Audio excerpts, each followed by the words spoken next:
یہ اس دور کی بات ہے جب پاکستان میں ریڈیو بڑے شوق سے سنا جاتا تھا۔ لوگ ڈرامے اور خبریں بڑی توجہ سے سنتے تھے۔ ریڈیو پر ڈرامے سننے کا ایک الگ ہی نشہ ہوتا تھا۔ آرٹسٹوں کی آوازوں کا حسن اور صوتی اثرات ڈراموں کی جان ہوا کرتے تھے۔ اس زمانے میں ریڈیو پاکستان لاہور سے ایک دلچسپ پروگرام دم باز اور دمساز نشر ہوتا تھا، جسے ریڈیو سامعین بڑی دلجمعی سے سنا کرتے تھے۔ کمال احمد رضوی اس ریڈیو ڈرامے کے مصنف بھی تھے اور صداکار بھی۔ ان کے ساتھ ایک آرٹسٹ رفیع خاور بھی ہوتا تھا، جو اپنی سادگی کی وجہ سے اس ڈرامے کی جان ہوا کرتا تھا، اور کمال احمد رضوی کی چرب زبانی اس ڈرامے کا خاصہ ہوا کرتی تھی۔ پھر جب ملک میں ٹیلی ویژن نے اپنے قدم جمانا شروع کیے تو کمال احمد رضوی الف اور نون کا مزاحیہ پروگرام لے کر ٹی وی پر بھی آ گئے، اور یہ ڈرامہ دیکھتے ہی دیکھتے لاکھوں لوگوں کی توجہ کا مرکز بنتا چلا گیا۔ اس پروگرام میں کمال احمد رضوی الن اور رفیع خاور ننھا کے روپ میں آتا تھا۔ پھر یہی ننھا آگے چل کر فلموں کا بھی نین تارہ بن گیا۔ الن کی اداکاری میں عیاری اور ننھا کی اداکاری میں بھول پن اور سادگی ہوتی تھی۔ یہ دونوں معاشرے کی دکھتی رگوں پر اپنے مکالموں سے نشتر زنی کرتے تھے۔ دونوں اچھائی اور برائی کو بڑے خوبصورت انداز میں ٹی وی پر پیش کرتے تھے۔ ان کے طنز کی کاٹ فلمی انداز کے مزاح سے کچھ الگ تھی، اور ٹی وی کے ناظرین ہر ہفتے بڑی بے چینی کے ساتھ الف اور نون کا انتظار کیا کرتے تھے۔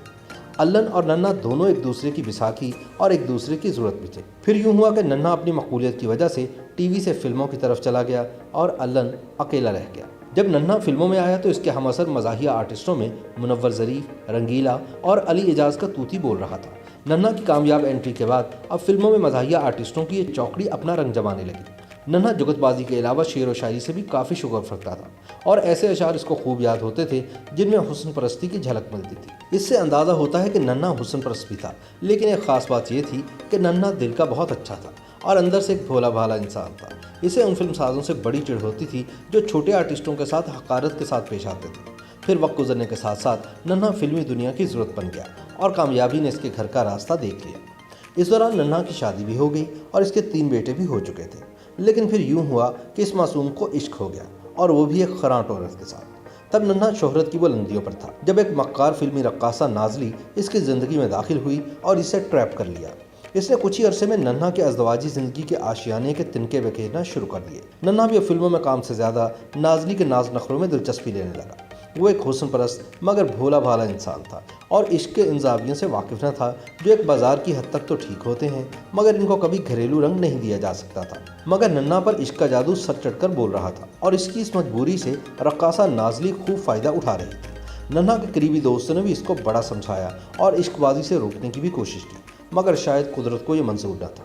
پھر ایک دن نازلی اور ننھا کا زبردست جھگڑا ہوا، جس کے بعد نازلی نے اپنے گھر کے دروازے ننھا پر بند کر دیے۔ جب ننھا اس کے دروازے پر دستک دے دے کر ناکام ہو گیا تو اس نے اپنی زندگی ختم کرنے کا فیصلہ کر لیا۔ پھر ایک صبح اخبارات میں جلی سرخی کے ساتھ یہ خبر نمایاں تھی کہ لوگوں کو ہنسانے والے اداکار ننھا نے اپنے سر میں گولی مار کر خودکشی کر لی۔ اس طرح ایک باکمال آرٹسٹ مزاح کی محفل کا ایک جگمگاتا چراغ گل ہو گیا۔ 2 جون سن 1986 کا دن جب بھی آتا ہے، ننھا کی افسوسناک موت کا تصور کر کے ننھا کے لاکھوں چاہنے والوں کے دل بیٹھنے لگتے ہیں، اور اس کی یاد میں ان کی آنکھیں بھیگ جاتی ہیں۔ ننھا نے اپنے مرنے سے کچھ عرصہ پہلے کافی مایوسی کی باتیں شروع کر دی تھی۔ وہ اکثر بات بات پر مر جانے کی باتیں کرتے تھے۔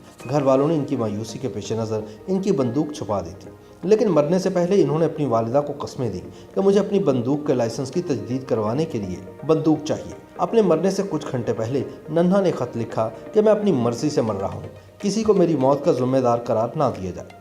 ان کی موت کا وقت صبح 4 سے 6 بجے کے درمیان تھا۔ انہوں نے کن پٹی پر بندوق چلائی اور خودکشی کر لی۔ صبح سویرے جب ان کے بچے بیدار ہوئے تو انہوں نے دیکھا کہ ان کے والد ٹی وی لاؤنج میں صوفے پر ٹیک لگائے مردہ حالت میں پڑے ہیں۔ جب نازلی کو خودکشی کا پتہ چلا تو وہ زار و قطار رونے لگی اور بار بار یہی کہتی رہی کہ ننھا تم نے ایسا کیوں کیا، تمہیں ایسا نہیں کرنا چاہیے تھا۔